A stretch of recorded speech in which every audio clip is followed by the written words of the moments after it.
مفتی خالد الازہری کے اصلاحی بیانات اور وظائف کے لیے مفتی صاحب کا یوٹیوب چینل سبسکرائب کریں۔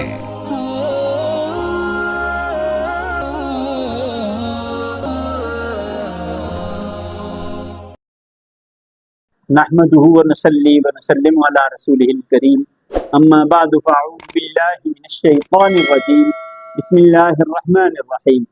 معزز ناظرین کرام، السلام علیکم ورحمۃ اللہ وبرکاتہ۔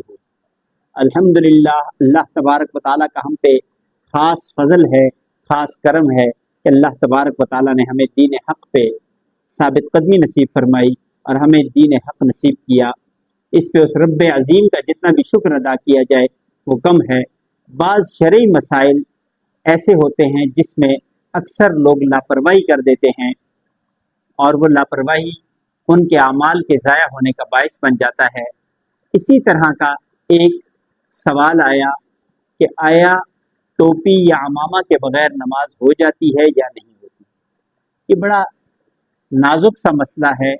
دیکھیں، جب انسان اپنے رب عظیم کے سامنے اپنے آپ کو پیش کرتا ہے، تمام دنیا کو پیچھے چھوڑ کے تکبیر تحریمہ کہتے ہوئے، ہر چیز کو پیچھے چھوڑتے ہوئے صرف اپنے رب کے سامنے کھڑا ہو جاتا ہے، تو چاہیے تو یہ کہ اپنے رب کے سامنے تکریم کے ساتھ اور اللہ تبارک و تعالیٰ کی عزت اور عظمت کو سمجھتے ہوئے اس کے سامنے اس حال میں آیا جائے کہ بندہ با ادب ہو کے آئے۔ تو ادب میں یہ ہے کہ انسان لباس مکمل ہو، اچھا لباس ہو، خوشبو لگی ہوئی ہو، عمامہ یا ٹوپی سر پہ ہو، تو یہ چیزیں اس نماز کی اہمیت کو جتنا ادب کے ساتھ یہ سمجھے گا، اللہ تبارک و تعالیٰ اسی ہی قدر اسے اجر نصیب فرمائیں گے۔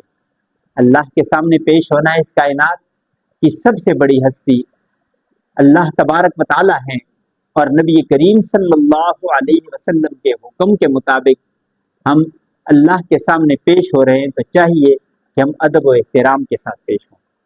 اگر کسی کو کہا جاتا ہے کہ جی نماز کے دوران ٹوپی یا عمامہ سر کو ڈھک لو، پہن لو، تو کہتے ہیں جی ٹوپی کے بغیر بھی نماز ہو جاتی ہے۔ بالکل ہو جاتی ہے، اس طرح تو کپڑوں کے بغیر بھی نماز ہو جاتی ہے اگر کسی کو میسر نہ ہو۔ جب ٹوپی میسر ہے تو ٹوپی پہننی چاہیے۔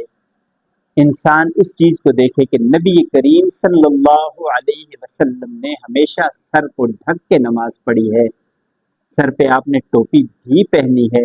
آپ صلی اللہ علیہ وسلم اکثر عمامہ شریف پہنا کرتے تھے، آپ نے عمامہ بھی پہنا ہے، تو یہ سنت ہے، اس لیے اس کا اہتمام کرنا چاہیے۔ اور یہاں پہ ایک سوال اور آتا ہے کہ عمامہ کیسا پہننا چاہیے؟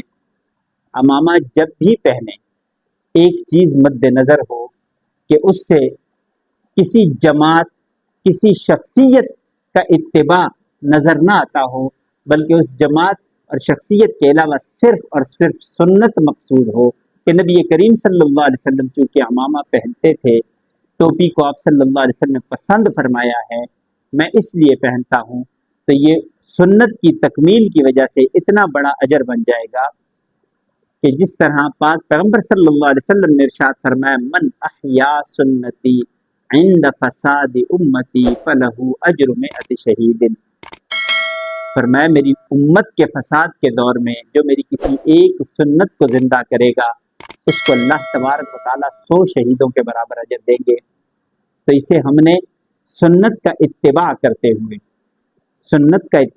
ہوئے نبی پاک صلی اللہ علیہ وسلم سے جو ہماری محبت ہے، جس محبت کا ہم دعویٰ کرتے ہیں، اس کا تقاضا یہ ہے کہ پیارے پیغمبر صلی اللہ علیہ وسلم کے پیارے طریقوں کو اپنایا جائے۔ آپ کا ہر طریقہ سنت ہے، تو اس لیے کسی بھی سنت کو ترک نہ کیا جائے، اور کسی بھی سنت کے بارے میں یہ نہ کہا جائے کہ اس کے بغیر بھی ہو جاتا ہے۔ ہونے کو سب کچھ ہو سکتا ہے، لیکن اگر ہو سکتا اس کے بغیر بھی تو نبی پاک صلی اللہ علیہ وسلم نے کیوں اہتمام فرمایا؟ جب آپ نے اہتمام فرمایا ہے تو اس کا مطلب ہے کہ اس کی اہمیت ہے، یہ ادب کا تقاضا ہے، اس لیے ان چیزوں کا اہتمام کرنا چاہیے۔ اور اس اہتمام کے ساتھ جب ہم عمل کریں گے تو اللہ تبارک و تعالیٰ اپنے حبیب صلی اللہ علیہ وسلم کا اتباع کرنے والوں کو پسند فرماتے ہیں، تو اللہ ہمارے اعمال کو بھی پسند کریں گے۔ زندگی باقی، ملاقات باقی۔ وآخر دعوانا ان الحمد للہ رب العالمین۔